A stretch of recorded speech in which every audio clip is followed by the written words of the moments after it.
one thing I noticed was you looked off to the left, like your left, kind of up to the top. So I want you to just see if you find, yep, go back up to that spot. Okay. Okay. And I want you to see if you notice anything happening in your body. You focus on that spot and just pay attention to that for a moment. Just see if you notice. Yeah, I feel a little queasy. Mm-hmm.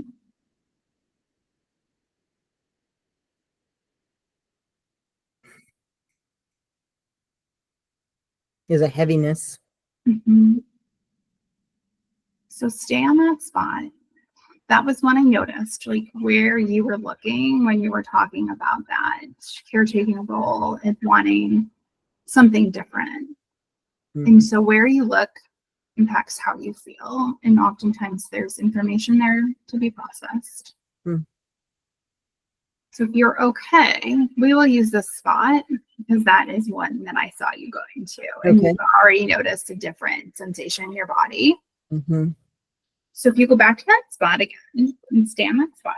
Okay, thanks. Try covering one eye at a time. So just. And this is where you want this little guy? Okay. Yep. And whatever eye? Yep. Try one first. Just do one first.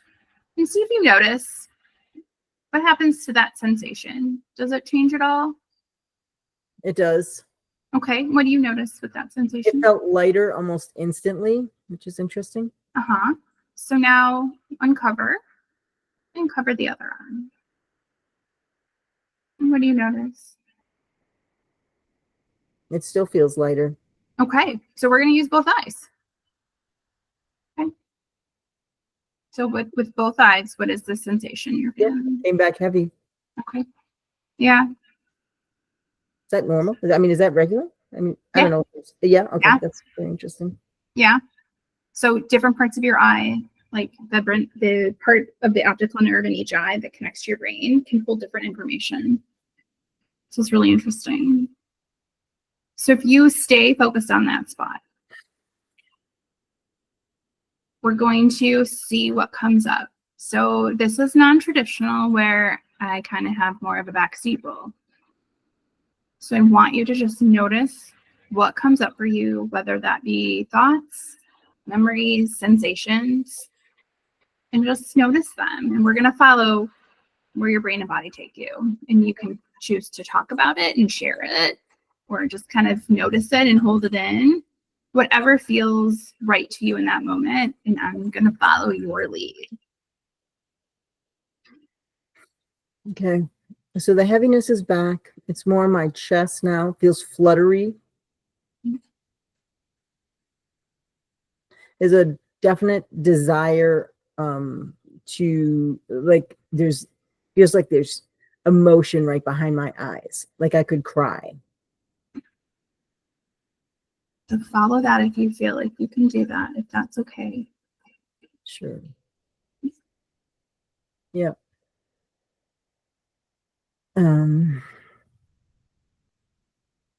Yeah, there's a real deep sadness. I'm doing great. The word unpredictability keeps coming up.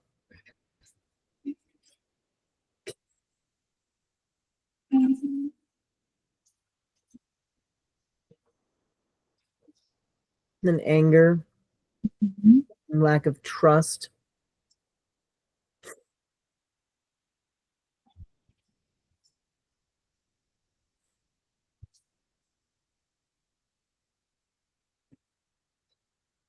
There's a throat constriction that's happening.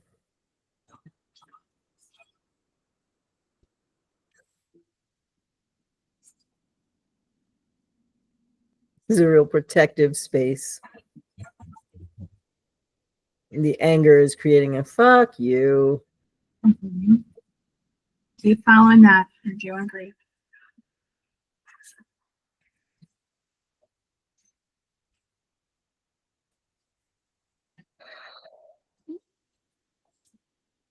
It just, yeah, really, that fuck you behavior that I'm going to blow this up before you hurt me more. Is that a familiar feeling? Yeah. Yeah. Um,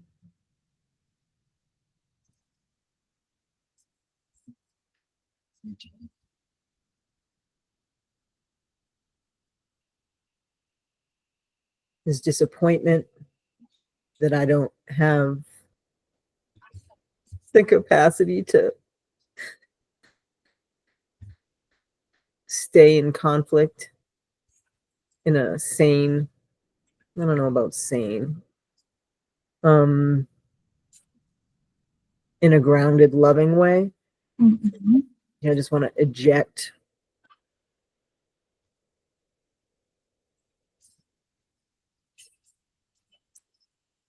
there's a hopelessness that this can shift, especially since I thought it had shifted, and that it's back. Mm-hmm. I feel broken. That's fucking irritating.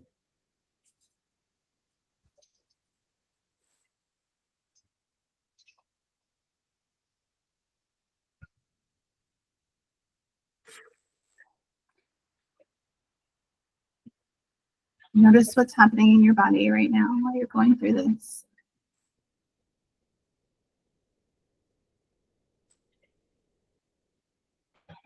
My chest feels constricted.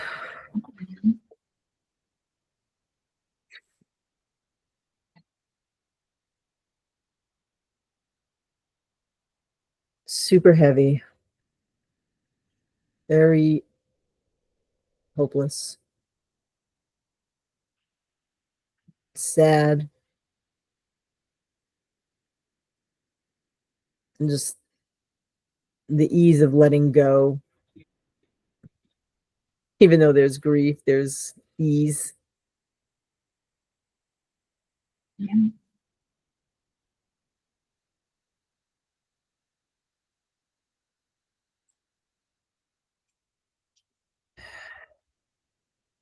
Feeling broken.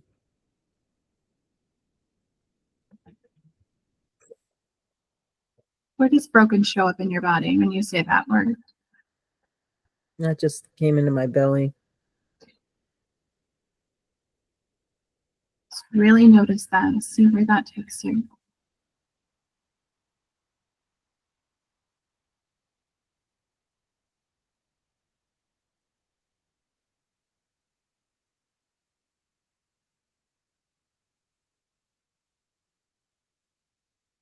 It makes me angry at my parents for being so incapable. Follow that. We're okay with it.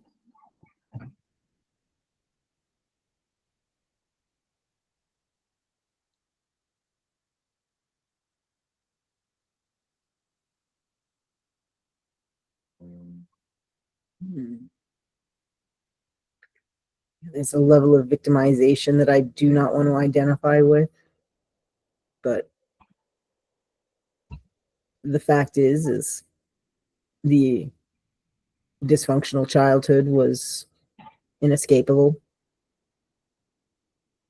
Mm-hmm. And these coping mechanisms served. Yes.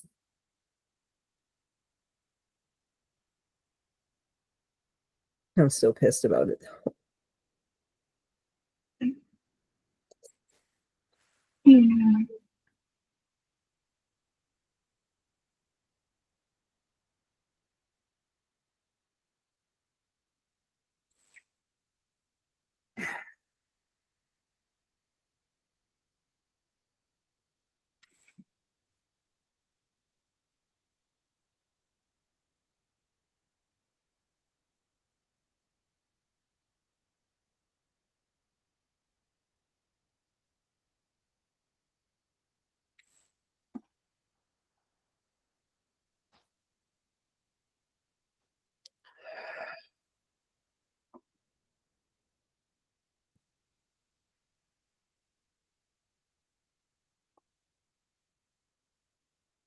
There's a sensation of lighter. Mhm.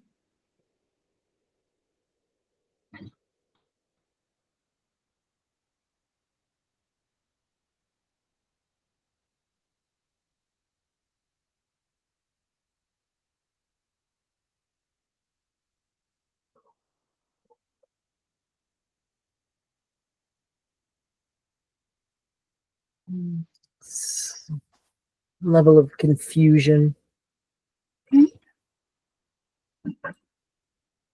with the connection with Annie. You know, there's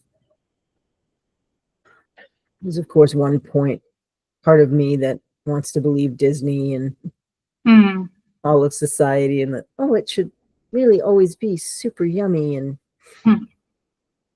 shiny and easy and sexy. Mhm.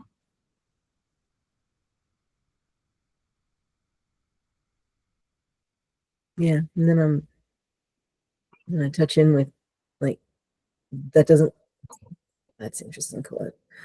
So this aspect of her, it's not all she is. It truly is not. She is not a suffering creature all the time. She's probably the lightest person that I've met, and especially when we first met. And so there's there's an underlying anger that she's not that person. Mhm. Mhm. She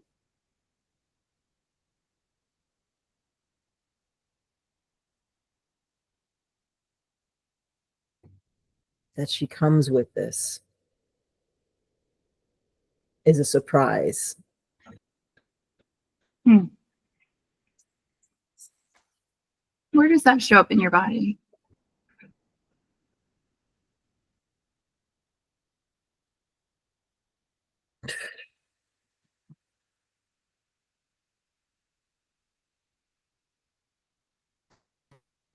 That's my throat.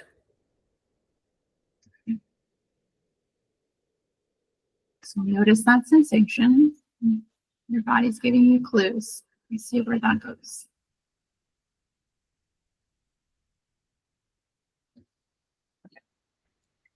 It just made me piece together, well, at least connect. You know, my mom suffered from laryngitis Mm. more than one would ever even fathom could be possible. Mm. Um, you know, it wasn't until I moved to Boulder that I recognized, oh, I see what was going on. Mm. Yeah, that chick was whispering half of our child's, you know, Wow. and yeah, she lost her voice often, Mm. and she never really used her voice, and that's clearly why. Uh-huh. Mm-hmm. And yeah, like I look back and I think, I don't know what I would have said to Annie as all of the body ailments started to come online, and or at least that she started talking about them. I don't know what I would have said,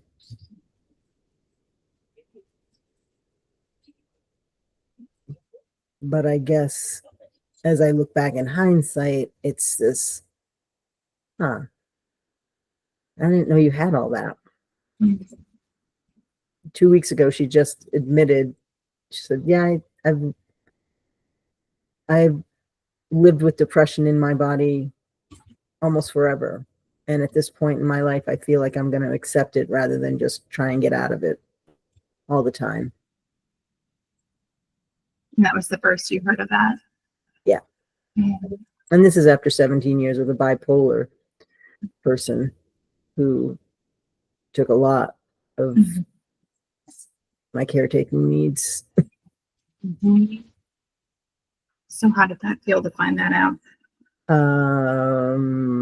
Scary. Scary.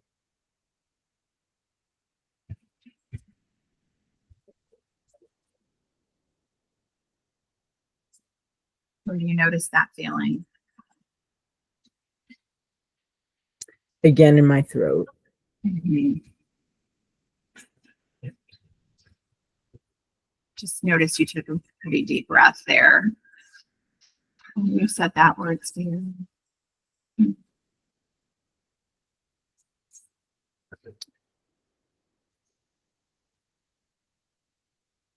Yeah, I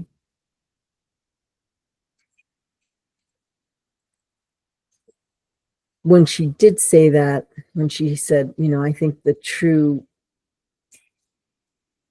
golden lesson here for me is to accept it. It was also permission for me to drop my need to problem solve it. Mm-hmm. Because if she's not needing to change it or fix it, then neither do I. Mm-hmm.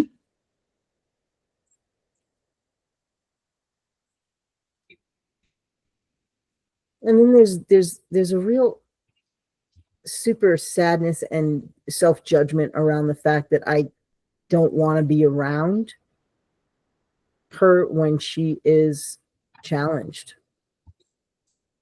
And some of that has to do with a real understanding lately about there's no fucking space for me. There's no space for my life process. Mm-hmm. Because most things are focusing on what her experience is, which is one of the reasons that goes in the column of, yeah, I don't think so. Mm-hmm.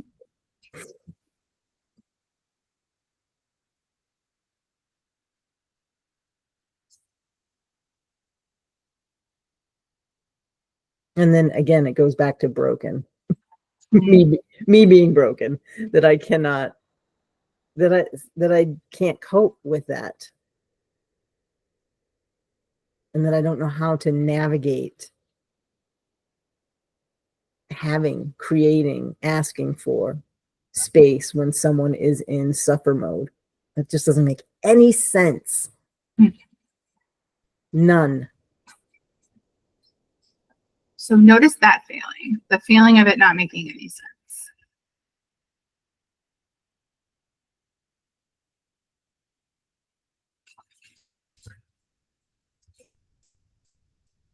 Back to the anger. Okay. Back to my life is for someone else's support.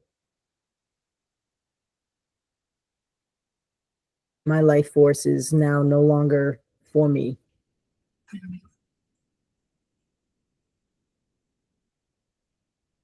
And then following up right alongside that is guilt. Okay.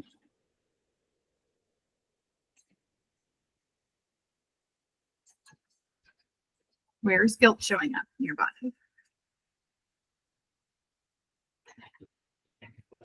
I just went to my lowest chakra. Interesting. Mm-hmm. Follow that.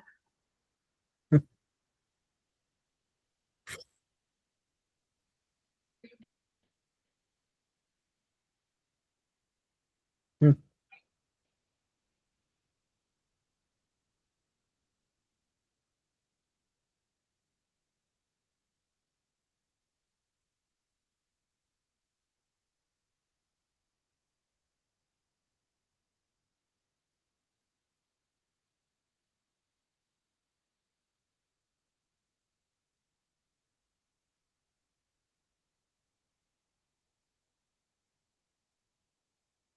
Hmm.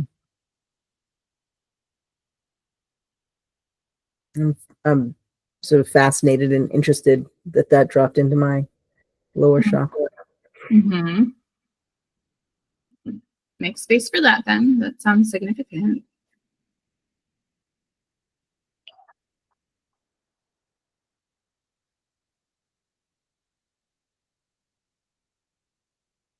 Yeah, it really feels like it truncates my own life experience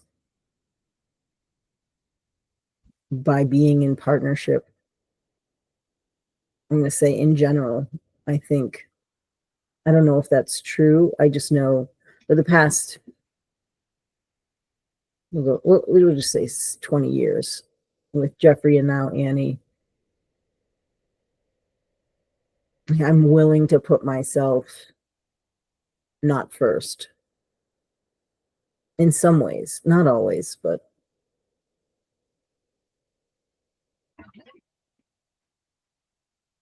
there's a freedom in not being in the relationships. And I think it has a lot to do with my really squirrely boundaries around figuring out what is healthy caretaking and what is not. Mhm.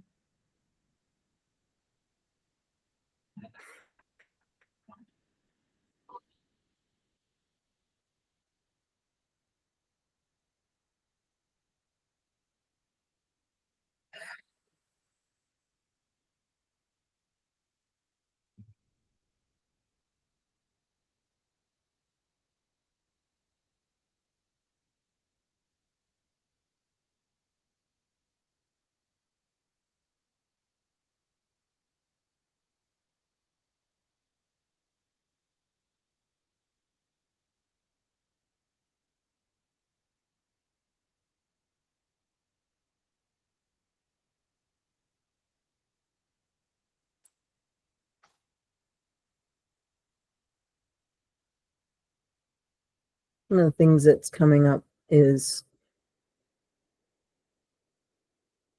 sort of goes back to what I was trying to express earlier, that there's sometimes even an underlying anger towards the person that they are suffering. Mhm. And sometimes I feel as though it's by their own hand. Mhm.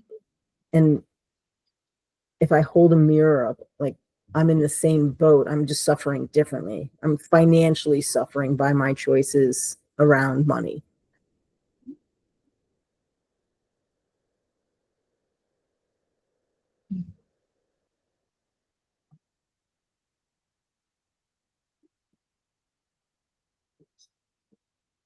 Where do you notice that realization? Where is that showing up for you? That's throat. Mhm.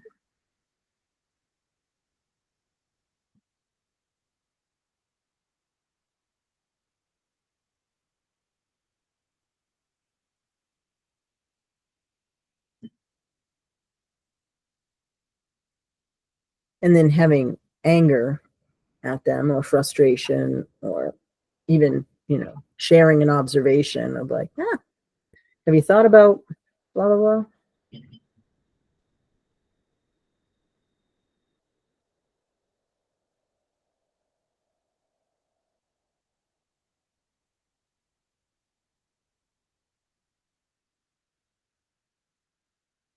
Like, I know I don't want to do that because again, I know that that's over the line.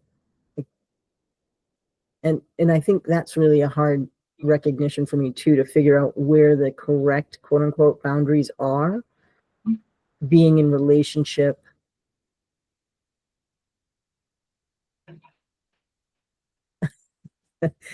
So someone just showed me a funny video where the woman had a fucking nail in her head and the boyfriend was just like, you might want to, and she's like, I'm fine. I don't know if you've seen it, but it's fucking hysterical. And I so, use that all the time.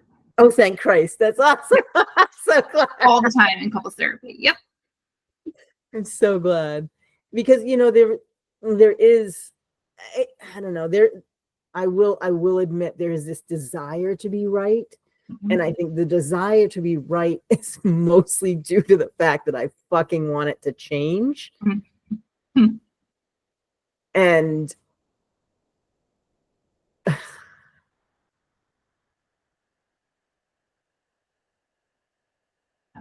don't know. But I know it's over the line. And I understand too that as individuals, we are here to work our own fucking issues.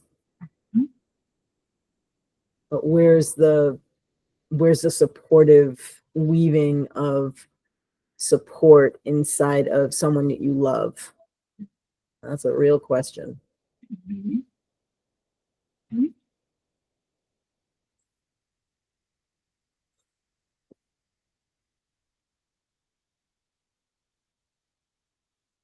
And then my brain wants to go to, well, find someone who's fucking taking care of themselves. I mean, and not that she doesn't. She does. She really does a lot of things to try and make herself feel better. In the 4 years I've been with her, it's been pretty big, all of the things that she's tried. It's a big long list.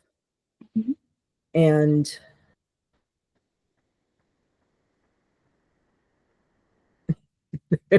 there has been this belief like, oh, she's gonna get there. I know she's really trying hard Mm-mm. to get Is that there. familiar? Yeah. Mm.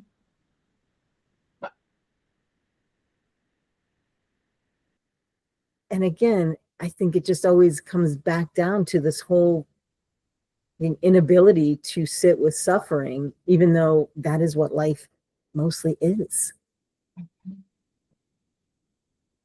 And I think I've told you, but I was raised by Smurfette. I saw my mom cry in 1976, and that was pretty much it. She loved being happy. She just wanted to focus on the positive. And I know that that's, at the time I thought, nice job, Mom. Now I understand. This is probably why you lost your voice all the time. Mhm. And so realizing like her mode of cope wasn't wildly healthy, but it was pretty happy. Found a lot of joy in a lot of shit. McDonald's French fry would light that lady up.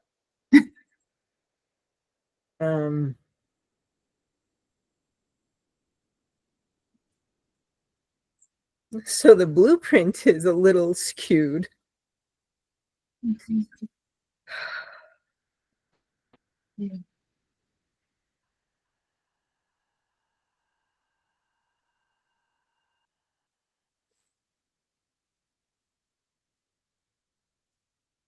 And that feels problematic. My mom would always, not always, but many a times in my life, she would say, Colette, why do you always have to focus on the negative? Why can't you just look at the positive? Like, I don't know, Mom. What do you think of that comment now? What's that? What do you think of that comment now? Oh, I think of that comment. I think it was from a woman who probably had some big shit happen to her and she didn't have any coping skills that were different than just be happy. Mm-hmm.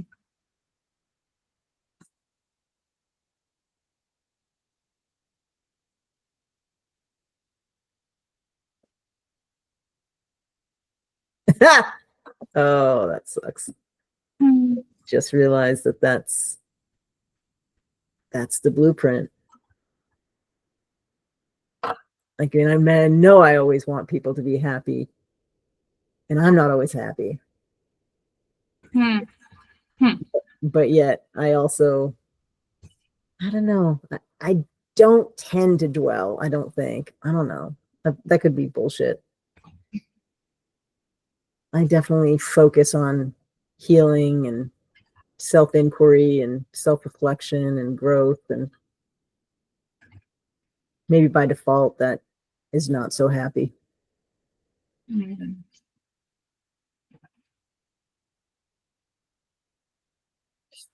Where does that show up in your body? Chest. Mm-hmm. Follow that feeling. That is a heavy rock.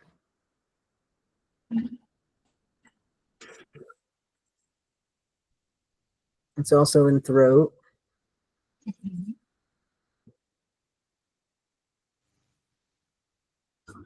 You okay to follow that? Does it feel like too much? No. What are we following? That feeling.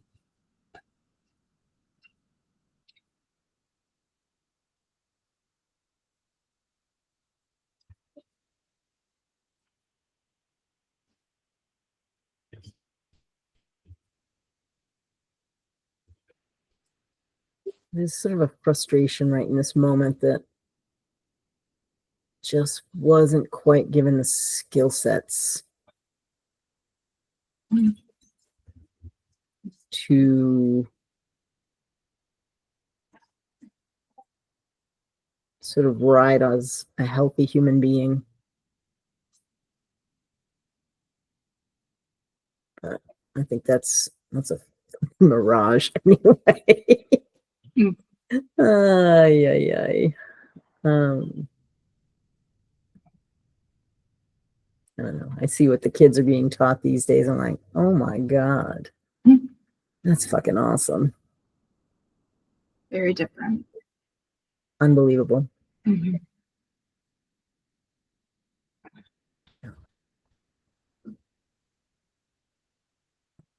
Yeah, and then there's also a piece of me who's just like, toughen up, you know? Like, okay. There's got to be some level of, what's the word?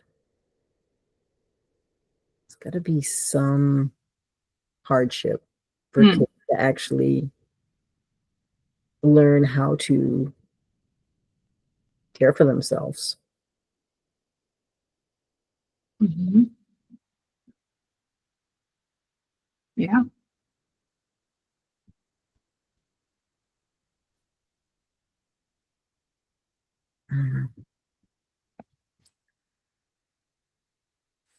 I feel like I'm just a walking dichotomy in so many areas of my life right now. Like there's just, I see and feel both sides of every coin.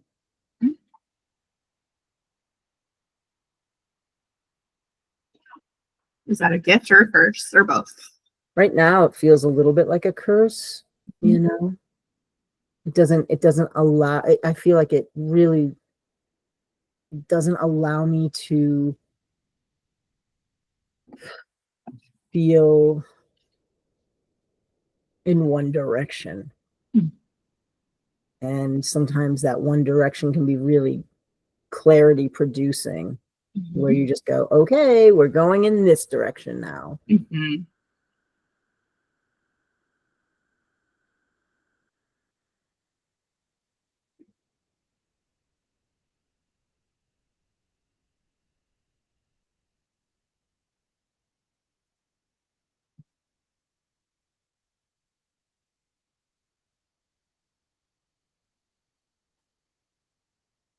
Yeah.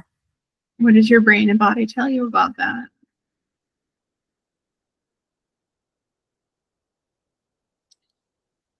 My brain says, not everything's easy, not everything's black and white.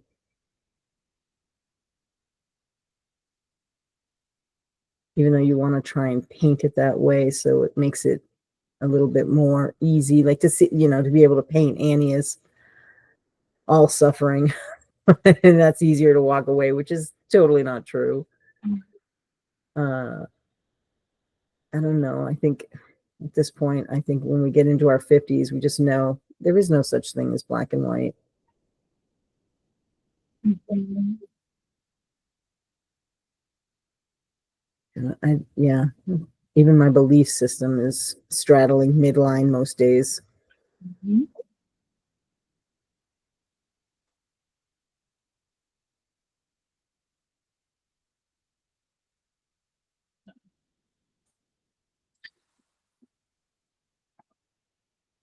What's showing up in your body right now? Hopelessness, overwhelm. It's a heavy sadness. Like, this feels tiresome and habituated. Mm-hmm. I think, having so many relationships in my life with the minimum of 3 years at least. I don't know how many, we'll say at least 6. I spent most of my life in relationship. And so to watch a lot of them close,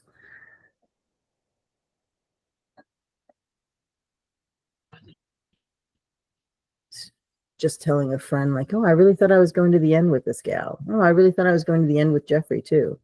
Mm. I don't know.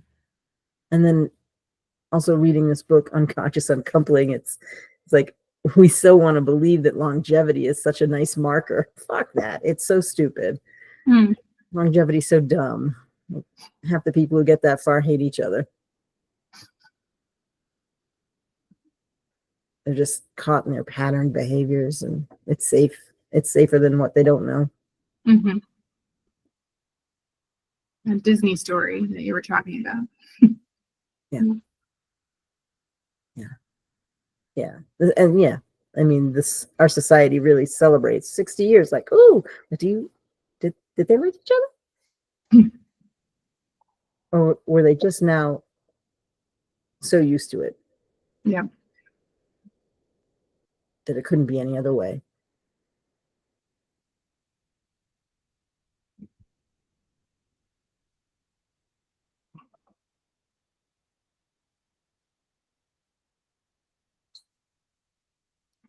But I'm going to have you take a look over to your other side. So if you move your eyes over to the right, what do you notice happens in your body? There's a deep breath there. Yeah, everything sort of goes to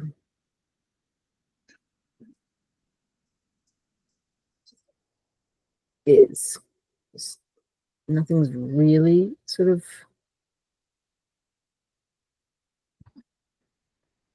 That's not true. I'm feeling into throat stuff right now.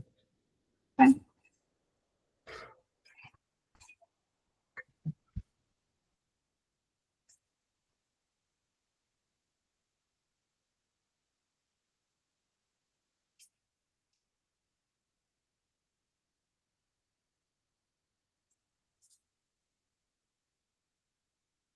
It feels more grounded though. Okay. So notice that grounding feeling.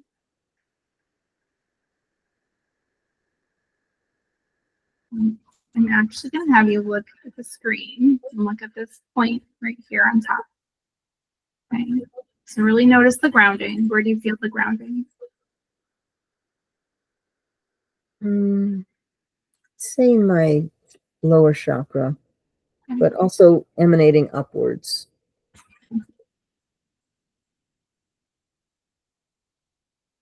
Now, do you feel that grounding increase if I move over here?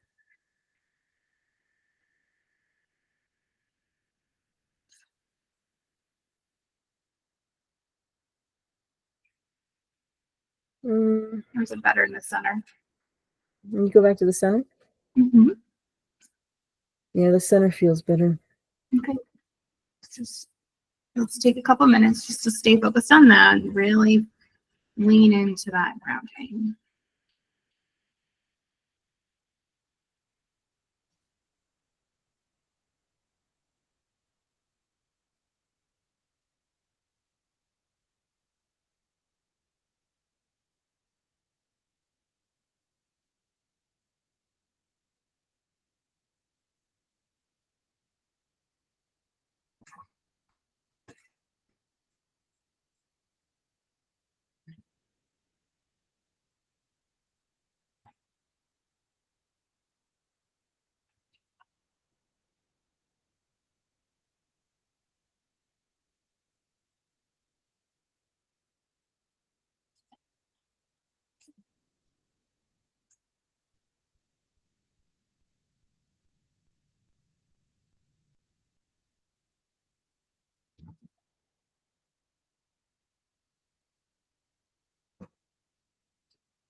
Go ahead and close your eyes if you feel comfortable doing so, just for a moment. I'm going to put the pen down while you're doing that. Just kind of reacclimate to your body.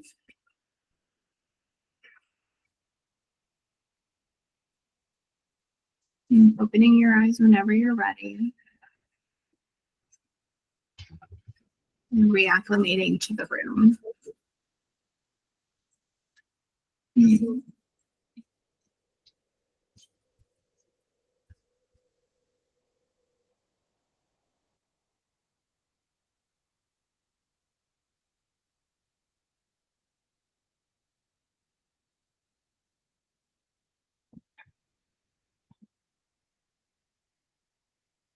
So we only have a few more minutes left, but I'd love to hear like kind of the synthesis of all of that information that you noticed.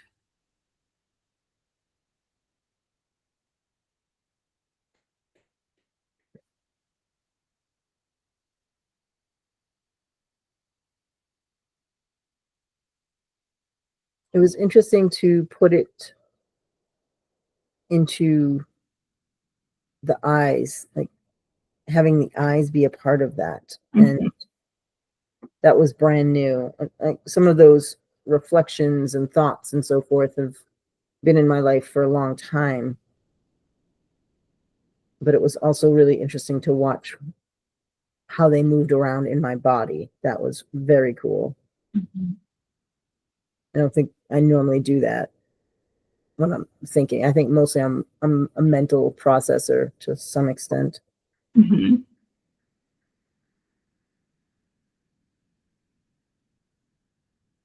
Yeah, I thought it was interesting with the eyes.